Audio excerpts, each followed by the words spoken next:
श्रीराम. साधक हो, सध्या आपण सद्गुरू श्री ब्रह्मचैतन्य गोंदवलेकर महाराज यांच्या परंपरेतील साखरखेर्डा येथील संत परमपूज्य श्री प्रल्हाद महाराज यांचे श्री देवीदास अमृत मोहरीला लिखित संक्षिप्त चरित्राचा आस्वाद घेत आहोत. तसेच रविवारी श्री महाराजांच्या काही भक्तांचे अनुभव ऐकणार आहोत. श्री महाराज द्वादशीला ब्राह्ममुहूर्तावर स्नान करून श्री रामानंद महाराजांची पूजा करीत. नंतर त्यांना तुळशी फुलांचे हार घालून द्वादशीचे अभंग म्हणत असत. नंतर श्री महाराज श्री रामानंद महाराजांचे जन्माचे प्रवचन करीत.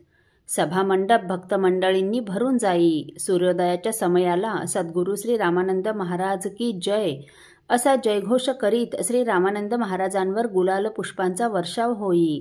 नंतर महाआरती होऊन महानैवेद्य होतो.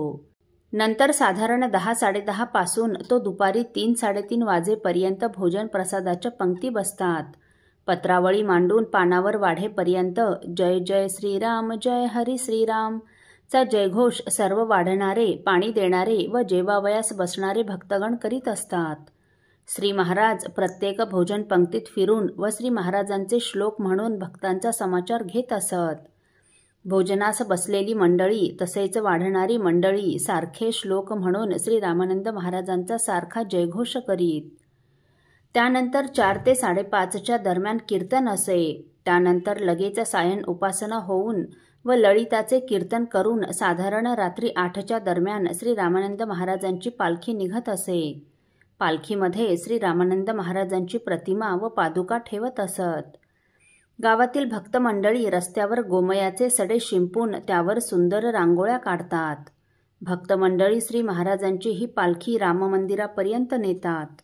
रस्त्यात स्त्रिया श्री महाराजांना पंचारतीने ओवाळून त्यांचं दर्शन घेतात. पावल्या फुगड्या खेळत टाळ मृदुंगाच्या वाद्य घोषात रघुनामाच्या जय जयकारात व श्री रामरायाची व श्री महाराजांची पदे म्हणत ही पालखी मिरवणूक निघते. भक्तांचा आनंद सर्वत्र ओसंडून वाहत असतो. श्री राम मंदिरात पोहोचल्यावर तिथे श्री रामरायाची आरती करून पालखी मंदिरात परत येते. पुढे साधारण 50 सालापासून रथ मिरवणूक निघू लागली आणि श्री महाराजांची प्लास्टर ऑफ पॅरिसची मूर्ती तयार केल्यापासून महाराजांची ती मूर्ती रथात ठेवू लागले. पालखी परत आल्यावर श्री रामानंद महाराजांना मोहनभोगाचा नैवेद्य दाखवून महाराजांची आरती होते. हा मोहनभोगाचा प्रसाद श्री महाराज सर्वांना वाटत असत. नंतर या उत्सवात पालखीची तयारी करणारे, पालखी खांद्यावरून वाहणारे, पाकगृहात सेवा करणारे, वाढण्याची सेवा करणारे, पाणी भरण्याची सेवा करणारे व अशाच प्रकारच्या सेवा करणाऱ्या मानकरी मंडळींचा श्री महाराज त्यांना स्वहस्ते नारळ देऊन सत्कार करीत असत. परगावीची काही मंडळी द्वादशीला भोजन प्रसाद घेऊन श्री महाराजांना व श्री रामानंद महाराजांना साष्टांग नमस्कार करून व प्रदक्षिणा घालून आपल्या गावी जाण्यास निघतात. तेव्हा श्री महाराज या सर्वांना लाडू व फोडणीच्या लाह्याचा भरपूर प्रसाद देऊन अखंड नामात राहा, रामनामाला सोडू नका म्हणून निरोप देत असत. काही मंडळी पालखी सोहळा करून दुसऱ्या दिवशी गावी जात. श्री महाराजांसारख्या पारमार्थिक अधिकाराची जाणीव जसजशी लोकांना होऊ लागली तसतशी दर्शनासाठी येणाऱ्यांची संख्या दिवसेंदिवस सतत वाढू लागली. आरती भजनाचा निनाद सर्वत्र घुमू लागला. महाराजांचा कीर्ती परिमळ सर्वत्र दरवळू लागला. परंतु त्यांचा वाढत चाललेला हा लौकिक गावातील काही दुष्ट प्रवृत्तीच्या मंडळींना असूयेपोटी सहन होईनासा झाला. एक वेळ मनुष्य आपल्या वाटेला आलेलं दुःख पचवेलही, परंतु दुसऱ्याचं सुख मात्र त्याला बघवत नाही. ईर्षेमुळे दुसऱ्याचा आनंद, सुख, उत्कर्ष सामान्य माणसालाही सहन होत नसतो, तर मग दुष्ट प्रवृत्तीच्या लोकांचं काय विचारावं. पर उत्कर्ष साहणे कठीण हे साहजिकच असे जाण, केसरीचा तो पराक्रम कैसा रुचावा कोल्ह्यांना. अहो, सिंहाचा पराक्रम कोल्ह्यांना आवडेल का? म्हणून ही दुष्ट प्रवृत्तीची मंडळी श्री महाराजांचा अपमान करण्याची संधी सतत शोधू लागली. श्री महाराजांना कशाप्रकारे त्रास होईल, त्यांची शांती कशी भंग होईल यासाठी ही मंडळी सतत प्रयत्नशील असे.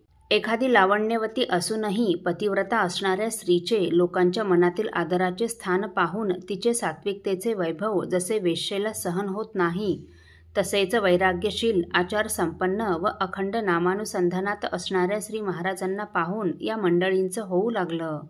वेश्या जशी त्या पतिव्रता स्त्रीचं पातिव्रत्य हरण करण्याचा पुरेपूर प्रयत्न करते, तशीच महाराजांची शांती भंग करण्याचा आटोकाट प्रयत्न ही दुष्ट प्रवृत्तीची मंडळी करू लागली. परंतु श्री महाराजांचं आचरण तर ते कुठल्याही उपदेशपर असणाऱ्या श्लोकाचं केवळ पाठांतर नव्हतं, तर ते ती गोष्ट आत्मसात करीत असत. स्वतः तसंच आचरण करून लोकांना शिकवित असत, ज्यामुळे कोणालाही उद्वेग होणार नाही, त्रास होणार नाही, असंच श्री महाराजांचं आचरण होतं. आणि कोणी कितीही वाईट वागला तरी श्री महाराज त्याचा स्वतःला त्रास करून घेत नव्हते. त्यामुळे अशा दुष्प्रवृत्तीच्या लोकांचा उपद्रव त्यांना कधीच झाला नाही किंवा त्यामुळे त्यांनी आपली आंतरिक शांती, मानसिक शांती, समाधान कधीही भंग होऊ दिलं नाही. असो. साधक हो, साखरखेर्ड्यामध्ये आलेल्या एका कीर्तनकाराकडून परमपूज्य प्रल्हाद महाराजांचा अपमान करण्याचं निंदकांनी ठरवलं. त्यांनी श्री महाराजांविषयी अनेक विपरीत गोष्टी सांगून त्या कीर्तनकाराचं मन कलुषित केलं. तेव्हा आपल्या कीर्तनामधून त्यांनी काय सांगितले हे आपण पुढील भागात ऐकणार आहोत. श्रीराम समर्थ.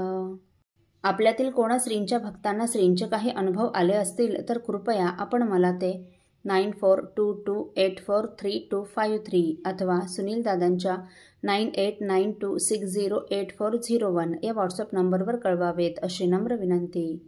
श्रीराम समर्थ.